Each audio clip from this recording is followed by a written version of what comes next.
Ravi de vous retrouver, mesdames et messieurs. Vous êtes sur Info 24 Sénégal, l'heure de vous donner l'essentiel des nouvelles du jour. Bonjour et bienvenue à tous. Démarrons l'actualité avec la politique. Le ministre des Finances et du Budget a été le principal interlocuteur de l'équipe de la mission d'audit de la Cour des comptes sur les finances publiques pour la gestion 2019-2024, malgré les révélations du Premier ministre Cheikh Diba. C'est jusqu'à la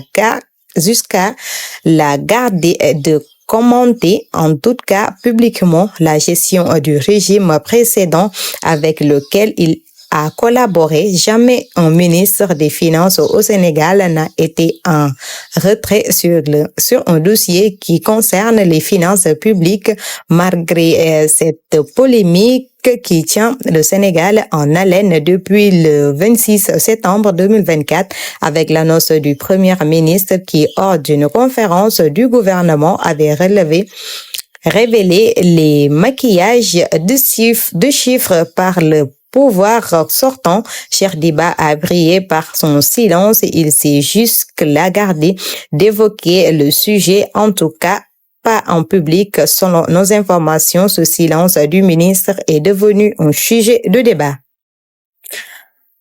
Le Fonds monétaire international FMI a annoncé ce mercredi qu'il y allait examiner en détail le rapport publié récemment par la Cour des comptes du Sénégal. Comme l'indiquent nos sources, l'institution financière internationale prévoit également d'engager des discussions avec les autorités sénégalaises en fait d'étudier les problématiques soulevées dans ce document. La Cour des comptes du Sénégal a rendu public ce mercredi un rapport très attendu sur la gestion des finances publiques.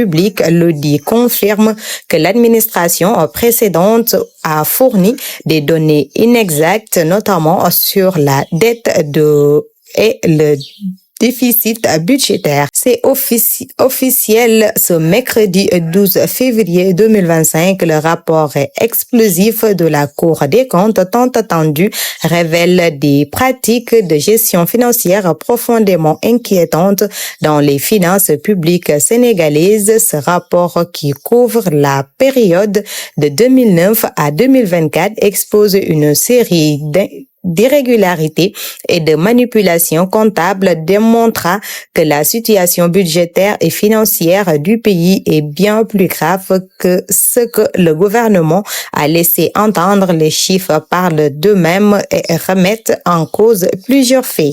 Le dernier rapport de la Cour des comptes a provoqué une onde de choc au Sénégal, pointant des irrégularités financières sur l'administration de Macky Sall 2019-2024. Ce dossier relance le débat sur la réduction des comptes des anciens dirigeants. Parmi les voix les plus insistantes, celle de Dame Mbodj, figure influente du nouveau régime qui réclame des explications et envisage une éventuelle interpellation de l'ancien président et ses ministres des Finances. Le dernier rapport de la Cour des comptes révèle des anomalies inquiétantes dans la gestion des finances publiques du Sénégal. Plusieurs transactions financières impliquant des montants colossaux suscitent des interrogations sur la transparence des dépenses de l'État. Parmi les faits marquants, 6,4 milliards de francs CFA ont été alloués au loyer de la Maison des États des Nations Unies de Diamniadio, une somme jugée excessive. De plus, 4 milliards de francs CFA ont été versés à Air Sénégal sans justification claire de leur destination. Autre transaction controverse, le rachat de parts de DP pour 1,2 milliard de francs CFA, une coopération dont les motivations restent floues, mais la révélation de plus alarmante concerne le remboursement d'une dette bancaire de 305,9 milliards de francs CFA sans explication détaillée sur son origine et son utilisation. Le rapport poignante également une affectation de 125 milliards de francs CFA au cap gouvernement en 2023, financé par des ressources empruntées sans passer par la loi de finances. Ce contournement des procédures budgétaires soulève des doutes sur la gestion des fonds publics. L'affaire Farba Ngom risque de déborder devant le pôle judiciaire aujourd'hui, poursuivi pour une présumé blanchissement d'argent d'un montant de 125 milliards de francs CFA, révélé par un rapport de la CENTIF. Le député maire de Agnam, Farba Ngom, est attendu aujourd'hui jeudi au pôle judiciaire financier. Les responsables de l'Alliance pour la République APR, Podores, a déjà compté sur le soutien de ses camarades de parti et de ses partisans. Ces dernières se rassembleront devant les locaux de cette juridiction afin de lui témoigner leur soutien. Un appel est lancé à tous les Sénégalais épris de justice à se rassembler demain devant le pôle financier pour soutenir l'honorable député Farba Ngom et dire au monde entier que le Sénégal est debout est prêt à défendre ses valeurs, a déclaré Moussa Bocar Thiam, maire de Ourossogui. Un second suicide a failli se produire avant-hier mardi à l'université Gaston Berger de Saint-Louis après le défunt Matar Diagne. Une étudiante a attenté à sa vie en absorbant des comprimés, relatés nos sources. Elle a été sauvée de justesse par les blouses blanches. La communiqué estudiantine de l'université Gaston Berger de Saint-Louis sombre-t-elle récemment sous le poids d'un instinct suicidaire? La question, loin d'être anodine, trouve sa pertinence sur deux inquiétants incidents qui traduisent une probable dépression profonde. S'inscrit en master UFR sciences juridiques et politiques. Le brillant étudiant Matar Diagne a attenté à sa vie lundi dernier cependant dans sa chambre. L'amélioration des conditions de vie un an après, plus de 60% des Sénégalais gardent confiance en Diomaye et Sonko. Lors de leur arrivée au pouvoir, le duo Bassirou Diomaye Faye et Ousmane Sonko portait un immense espoir de changement après des années de gouvernance contestée. Leur discours axé sur la souveraineté économique, la lutte contre la corruption et la refonte des institutions avait séduit une grande partie de la population.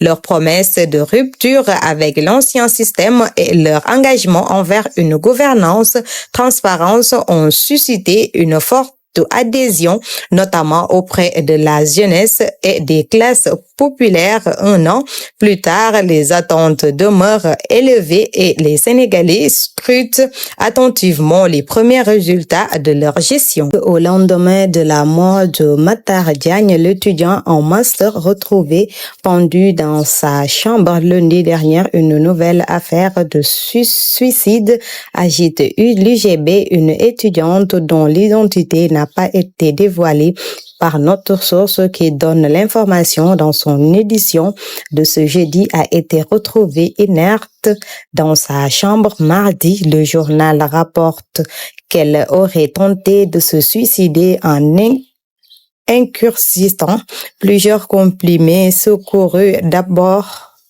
par le service médical de l'UGB. La victime présumée a été ensuite évacuée à l'hôpital de Saint-Louis pour la prise de médicaments a été révélée, mais plus de peur que de mal. Aux dernières nouvelles, l'étudiante est hors de danger, renseigne une autre source. L'UGB est déjà secoué par la disparition de Matar Diagne, retrouvé pendu dans sa chambre. L'étudiant de l'UFR, sciences juridiques et politiques, aurait laissé une poignante lettre d'adieu au moment, notamment, il présenterait ses excuses à ses parents pour son geste présumé.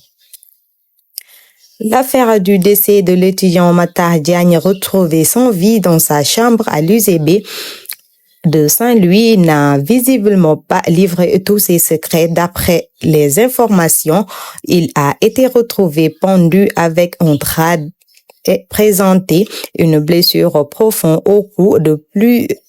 De plus, selon nos sources, ses veines étaient coupées au niveau du poignet.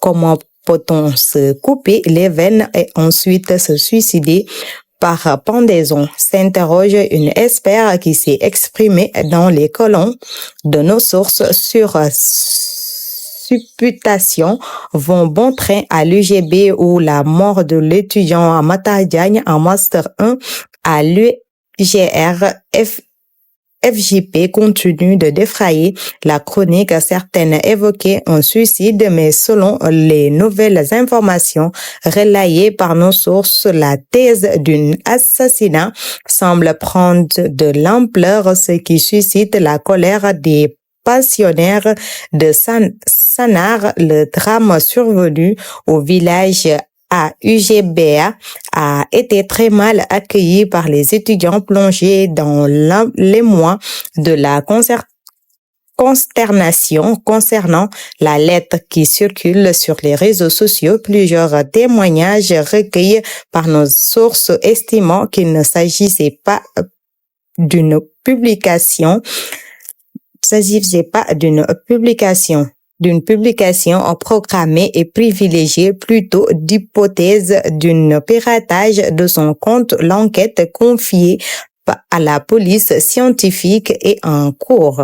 Une opération policière majeure est en cours de Neustadt en Allemagne après qu'une voiture ait percuté un groupe de personnes ce jeudi 13 février. Selon la police locale, plusieurs blessés ont été signalés, mais le conducteur a été rapidement interpellé. L'incident a eu lieu dans un quartier de la ville, suscitant une forte mobilisation des forces de l'ordre. La police a d'abord annoncé l'opération sur X, précisant qu'un véhicule avait foncé dans la foule avant de confirmer que plusieurs personnes avaient été blessées. Un message des autorités a assuré que le conducteur avait été appréhendé de ne représenter plus de danger. Les circonstances exactes de l'incident demeurent floues pour le moment et une enquête est en cours de déterminer les causes de cet acte. Première Ligue, la détresse d'Iliman Ndiaye qui sort en larmes dans les bras de Gana Gueye. Iliman Ndiaye, l'attaquant d'Everton, a quitté ses coéquipiers prématurément dans le derby de la Merseyside contre Liverpool ce mercredi soir. Le Sénégalais est sorti sur le blessure en larmes après certaines possiblement gravement blessé au genou contre Liverpool. C'en est tout pour cette flash d'information. Merci de l'avoir suivi.